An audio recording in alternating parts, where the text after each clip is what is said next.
This year, what we're doing is crowdfunding month. This is a bit of an experiment, but we think this is something that we may actually be able to duplicate and do in future years. I'm hoping that we can move to this to be university-wide. I'm a resource here to help, and happy to talk to students and faculty across the campus.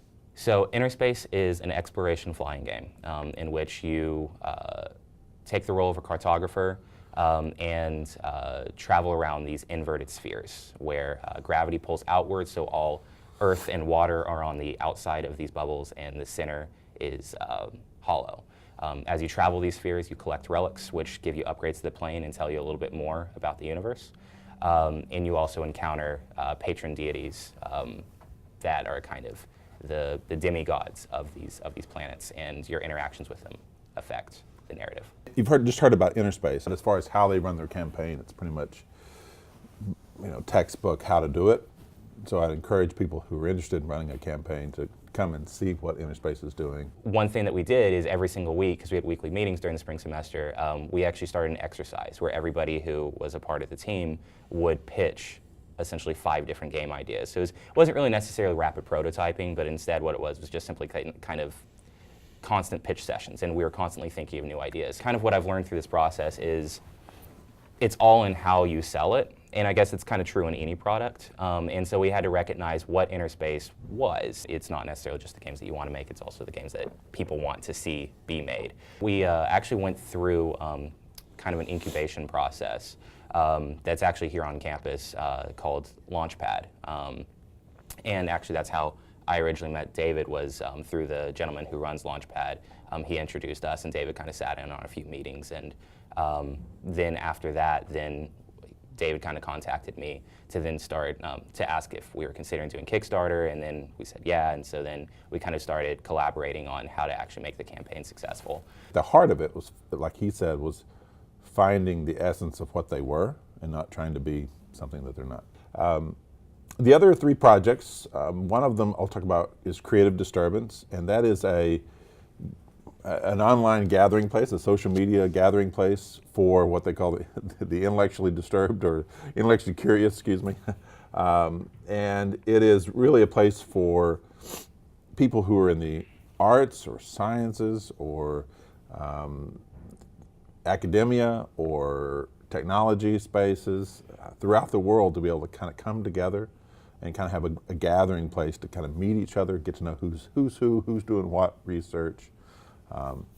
And one of the tools that they use on Creative Disturbance is podcast, where there's conversations, and they call them disturbances.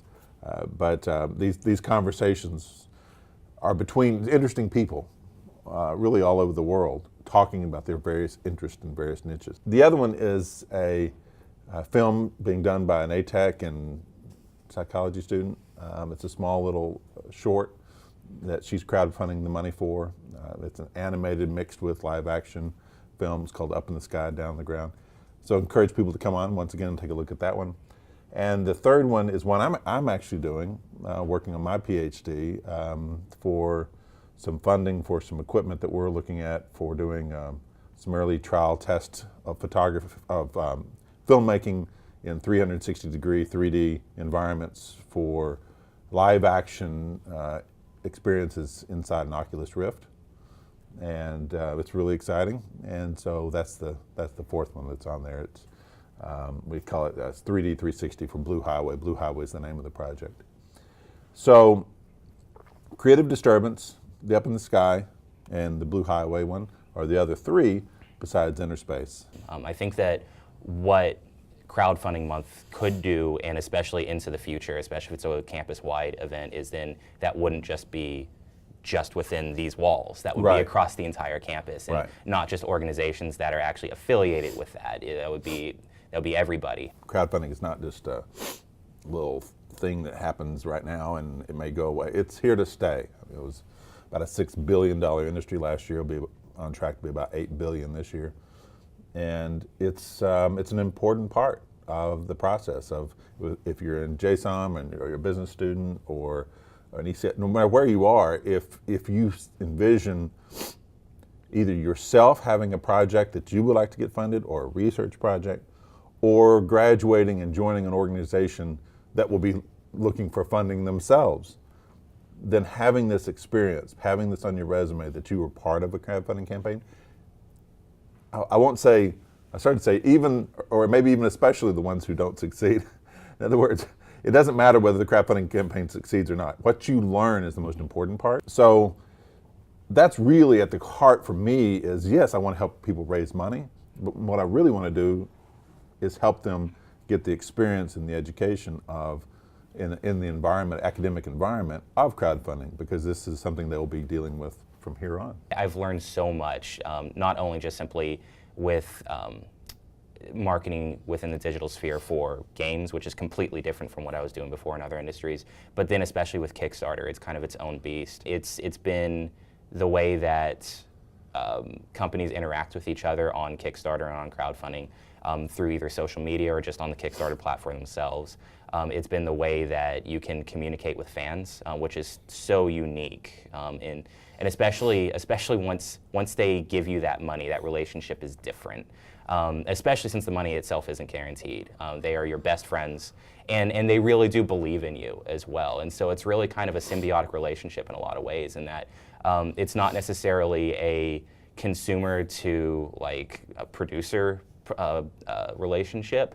Instead, it's much more of just simply somebody who's making a product and somebody who really wants that product to be there. The power of crowdfunding is a lot to do with early close examination of what you're actually doing, thinking about an audience, thinking about, is this something that people really want? How would I begin to sell it to them? How would I, the process you go through of gearing up for crowdfunding informs you like nothing else about what it is you're about.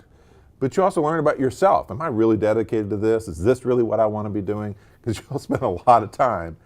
And it's just a great process for any project to go through that is going to ever have a consumer end result.